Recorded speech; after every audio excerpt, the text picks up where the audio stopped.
Hi, everybody. It's Amalia, founder of S.T.E.M Braids and Beyond and host of the Silver Bullet S.T.E.M podcast. Today, I'm varying a little bit from the norm of having a S.T.E.M guest. She is a celebrity to Atlanta, originally from Jamaica, and an activist whose work I can truly get behind. And I believe it's so useful to the upliftment and enrichment of women who are a part of the underrepresented group in STEM. Please go ahead and introduce yourself to the audience. Peace, kings and queens. My name is Dr. Nicola Mitchell, and I am a writer, executive producer for Lifetime Movie Networks, and I'm also the founder of Girls Who Brunch Tour.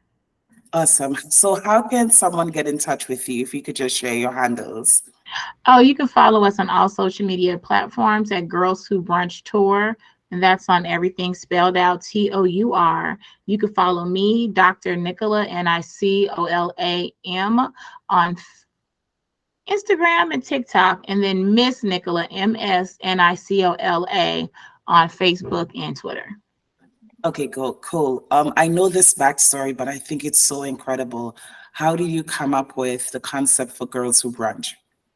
So Girls Who Brunch, it's a empowerment conference for girls. We bring in DJs, we bring in performers, we have the who's who of women and from those different areas of community to come in, and we're just letting them have fun. They feel like it's a red carpet event. We're hyping them up. They're having fun. We have beauty lounges. We have all these people there in the room to serve them. And then they're subliminally being taught at the same time. Currently, we are like 300 shy away from 40,000 girls. So that is a great number. Like every time I think about it, like, wow, I'm almost at 40,000 girls. But the way we've been able to do it is just with that formula. We're letting them have fun and subliminally teach them at the same time. The girls, we just did Jersey this weekend. I had babies telling the speakers, "You're beautiful," wanting to hug me, telling me thank you.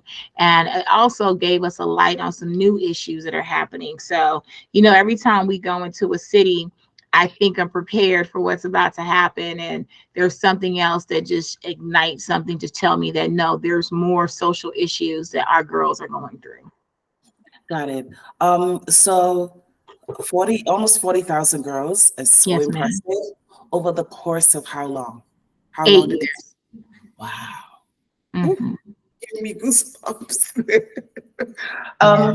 So the backstory, though, I want the backstory of how you came up with it, because when you shared this with me, I was so surprised about the conference of your first conference. How did that come to be? Oh, okay. So when I started Girls Who Brunch, I was at a event in Charleston, South Carolina. I was a featured author at this event, and a group of girls came in, and these girls in modern day United States did not know that pizza came in a box. So that was kind of crazy to me. I've never heard that before. I was like, okay, I'm from the Caribbean, so that's something you would think of from a Caribbean girl, a country Caribbean girl, not somebody in present day America. So they actually were my motivational factors of coming back to this city to do something for these girls. I was at that point doing speaking engagements and things for women, but I never touched on girls. So fast forward, we went back to Charleston on a weekend, and everybody that I needed to have in a room to approve this and make it happen was in that room, which was, I always say, it was God. It was destined to happen. Wow. On a Saturday, the superintendent of the school district, it was the person, a principal, the person that runs the community center across the street from my high school. Like everybody was in the building, and they gave us everything. And I didn't even have a name. I was just pitching an idea. Ooh. And when I was driving back home from Charleston that day is when I came up with the idea of the title being Girls Who Brunch. Because back then everybody was brunching. There were brown girls brunching, this person brunching, that person brunching. So it was like, okay, I want it to be for all girls. So Girls Who Brunch. And how many cities have you been able to host your workshops in, and have you been outside of the US? Yes, we're international. We do St. Lucia and Africa, Nigeria, and we have done it virtually and on ground. And right now we're currently on a 26 city tour. So 26 cities, and all of those are listed on your website? Yeah, so they're not all on our website at the moment. What happens once of a city is confirmed with a venue, then we put it on the website. But we do have flyers and things that are on social media for tentative dates for these cities. I just in the past I've had cities we've registered the girls to attend and something falls through with the venue. And so just to prevent that from happening, we just do it a couple months ahead, what's confirmed, and then moving from there. A lot of times it's, when you're going and partnering with venues and things and they're sponsoring it, or if something happens, something traumatic, like one of the venues we had, there was a shooting in front of the school. So we had to switch that. Things like that has happened. So that's why you may see a flyer and they'll say, oh, Houston in October or November, but it's not on the website. There's a reason why we're waiting on putting it up on the website. It's easier to not have it there and have to explain this than having a bunch of people register and then have to explain why we have to give them their money back or we had to change a date. Got it. So are the events free or is there a So there is a cost. It's $20 a girl to come to attend, and they get brunch. They get a bag full of hygiene and swag items. They get a dessert station. They get a lot of takeaways. But typically, what we try to do is get the event sponsored. So the easiest sponsor currently is 10 girls for $150, and we'll put that out there in the different cities. And it'll just, like, some people say, we want to sponsor 20. The mayor of Bridgeton, New Jersey just sponsored 100 girls, right? So it's, the more sponsorship we can obtain, the more girls we come in for free. But it is a $20 fee. or it lowers the cost for everybody? Mm-hmm. Yeah. Beautiful. So what are some of the social issues that you're addressing? I know one of the things you spoke about was trafficking and sometimes how the girls are kept in the location they are. Like, explain that a little bit for the audience. Human trafficking is my main initiative. I have an initiative going on called Protect Black Girls, because they always over sexualize and over criminalize our girls. So I have worked with so many different community leaders, organizations, getting girls rescued, getting hotels shut down, doing whatever thing that we can do to protect these girls. And it's a big deal for me because the youngest girl that I've seen traffic was 10 years old that I've actually worked with. And now they're even doing it that the girls are not even being kidnapped. They're tricking them, telling them that they owe them. They'll give them some weed gummies or things like that when they're walking home from school a couple of days a week. And then they're telling them, okay, after that, oh, now you owe me. Mm. So now they're going home still, but before they get home, they're having them do whatever services or stuff for them. And it's just a scary factor. And when you look at it, the girls, some babies are being kidnapped as babies, and they can make more money off of them from 2 years old until the age of 15. That's prime stock. Once they turn 16, 17, 18, they'll start losing their worth. And it's like, before, when you would hear about prostitution and things, it would be an adult thing, right? Kids were there, but not like it is now. And it's just so crazy what this world had changed to. But that industry is bigger than the drug industry. And Wow. I just found out, and when we were in Jersey, they have these pages called exposed pages in different cities, and they're rating these girls fighting, they're rating these girls having sexual endeavors, and you only see the girls on the pages. You don't see the men or the boys that are having them do these things. And so it has been bothering me since I left. And I'm like, okay, we got to figure out something to get rid of this as an issue as well, because this is a lot of times too where traffickers find the girls from these type of pages. Wow. So how did human trafficking become a passion project for you? And actually, before you answer that, molestation was an issue in, like, that is like criminal.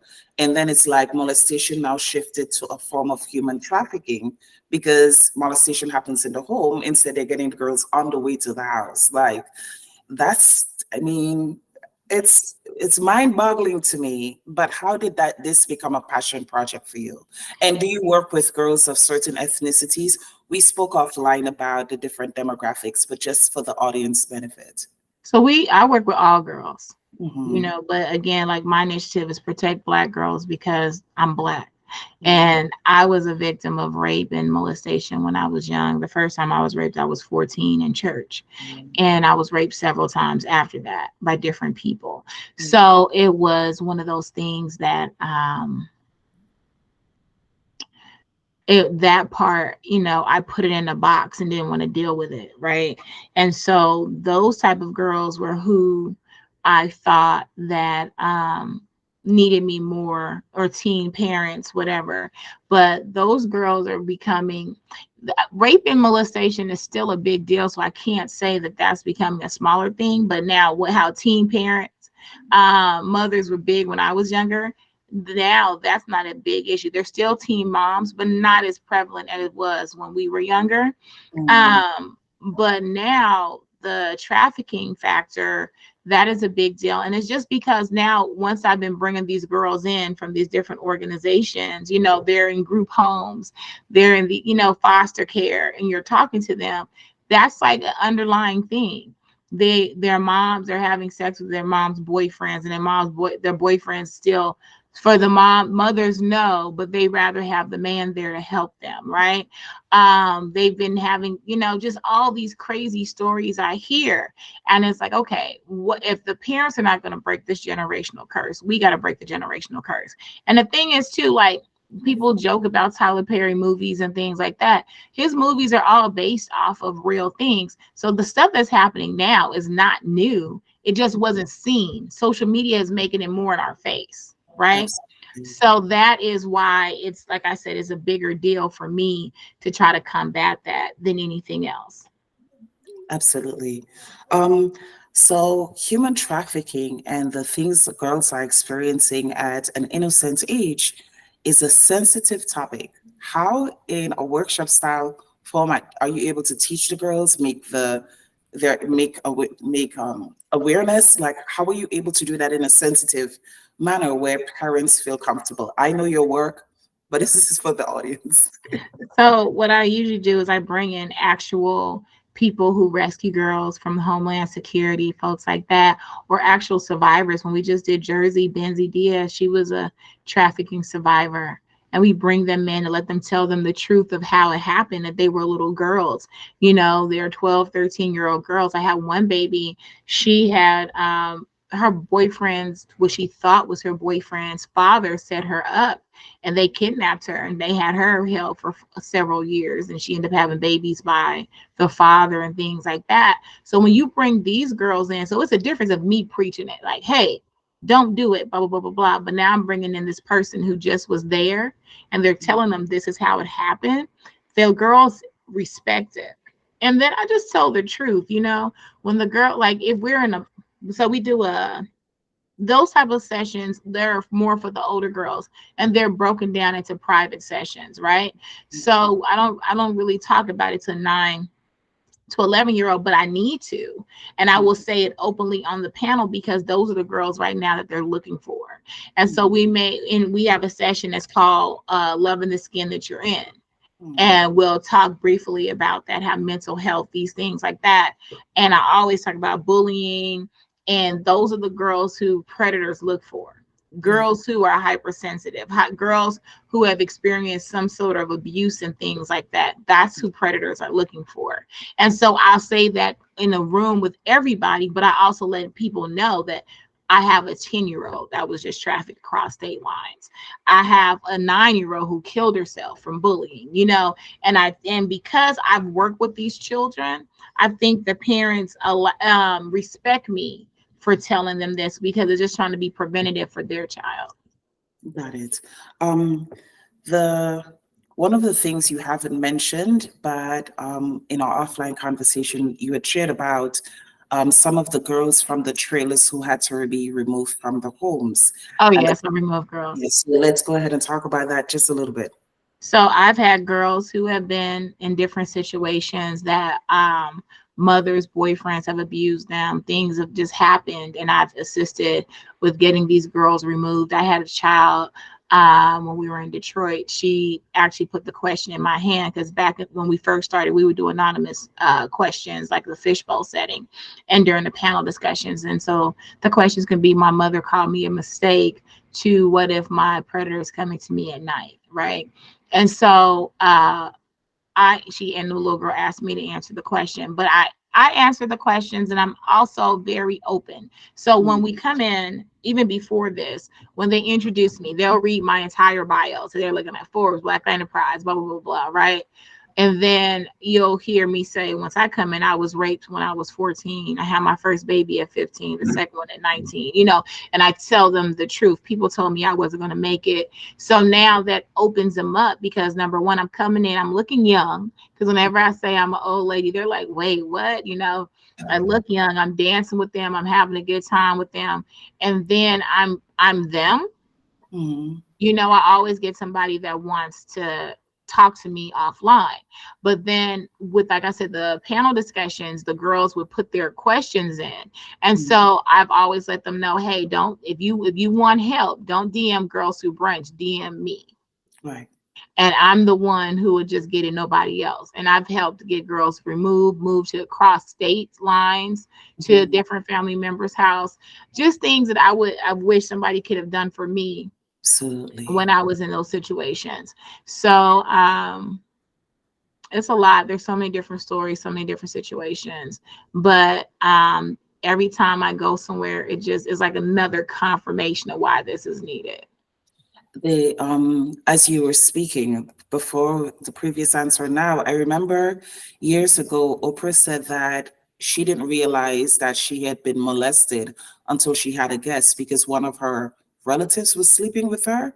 And so you sharing this information, some of the girls may be in the audience and not realize that what is going on with them is something wrong. Right. In Trinidad and Tobago, I saw it, it made the news. There was a girl who was 10 and they asked her who she was having sex with, and she didn't even know what sex was because she was pregnant, and somebody in the family told her it was a game and she didn't realize she wasn't being played with. And you think of things like this, and the reason for, like you said, there's a lot of adult workshops. This, you targeting girls and bringing this awareness. Everything in my soul is grateful for you. I appreciate that. And the crazy thing too, we have a parent workshop when the girls go to their sessions. Yes. We try to teach them healthy communication tactics, how to safely protect your girls, things like that, while the girls are in session. So everybody's being educated. This weekend, like I said, there was a situation about an exposed page, and I was trying to make the mom bring the little girl with her, like bring her back to the event, like not let her leave, right? And she said, well, she doesn't want to stay. And that's the problem too. They're allowing these girls to be adults and make decisions where you should be a mom and like, no, you needed to stay, because there was a person that was in that room that could have benefited them. Like, like I said, there was a human trafficking survivor, and she was a fighter. She was so many things like this little girl. And but a lot of times these babies, if they are with their mom, they're made to be an adult because their parents are too immature. And I'm not going to say everybody, but the girls who are in a lot of these situations, their parents are too immature to even understand that what is happening is not correct, is not right. Or the girls are left alone because mom and dad are working and things like that, and now they're looking for some type of outlet to feel seen. And that is also another predator's dream as well, those girls. In our initial conversation, and it's interesting that you said that, because with my kids, now we have a cadence that works, but at 9 p.m. everybody turns in their phone and they get it back in the morning. But you had shared that there was a girl who was messaging you in the middle of the night. Tell us that story again. Oh, there's a lot of girls that messages me in the middle of the night, but these couple ones in particular are really young. And so the thing is, they're like demanding, like, hey, respond to me now. They just want to talk to somebody, right? And then you got to think about it. What if I'm asleep? Because we're two different time zones or something like that. So who are they reaching out to now? And one child told me, you can't call the house. I'm like, I want to call because I wanted to talk to mom, dad, whoever. You can't call the house, but I'm gonna call you, or you can do this. And like, and the way she gave the instructions, somebody else gave her that instruction on what to do. So that worried me. So Right. I reached out to the parents myself. So what they do with that information um, is on them. But I reached out to the parents myself because I'm like, look, if this is what she is saying, and she's a kid, she's in elementary school, this is somebody is grooming her. Absolutely.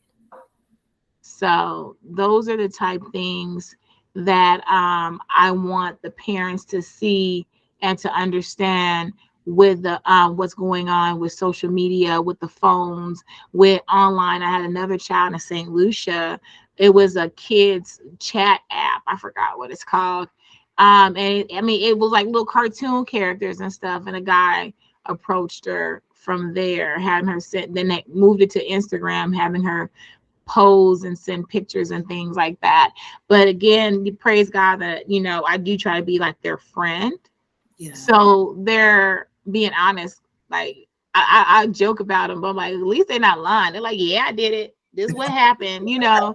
And I'm like, okay, girl, well, we gonna figure it out, you know. But I do appreciate that they do feel some sense of security and comfortability with me, that they're open to be honest with what's going on. Absolutely. So one of the reasons I have you on is because I'm trying to make the connections to get a space donated to be able to bring Girls Who Brunch to Baltimore specifically. If I Mm-hmm. can't find a space here, we'll do DMV. But what sort of encouragement can you give the family, the community, anybody who might be interested in having, like, give them something that blesses their soul and builds the anticipation around you being able to come to DMV? Well, the DMV area, Baltimore was actually our second city that we ever did when we started Girls Who Brunch Tour. So Baltimore is very dear to me. I used to have a home off of Alameda near Morgan State. So Baltimore is very, very huge to me. If we can get another location, we're gonna, like I said, we're gonna bring the who's who of women. One of the things we do, we make them ensure they're going to be real. They're not going to say like they woke up like this. They're going to tell them their flaws and all. Let them know we're going to meet these girls where they are. We don't. It's not going to be like a churchy event that we're just talking and barking at them. We're going to be teaching them and learning with them. And Yeah. so I can guarantee when we come, your girl's going to leave out with so much information and knowledge that you're going to be impressed, because one thing we do, we give away prizes for what they learn. When I ask what did they learn, that when I say the whole class is in some instances stand up, and I Right. let each of them speak like the Easter speech at church. I'm like, okay, what did you learn? Okay, what did you learn? And then we'll just go down the line. But number one, that's building probably future oratory skills, because it's hard to get up in front of somebody and speak. Is building self-esteem and self-awareness. You know, just these little things, you know, Yeah. and once the girls leave, the parents always are impressed by all the information they retain when they leave. Absolutely. You made me teary eyed.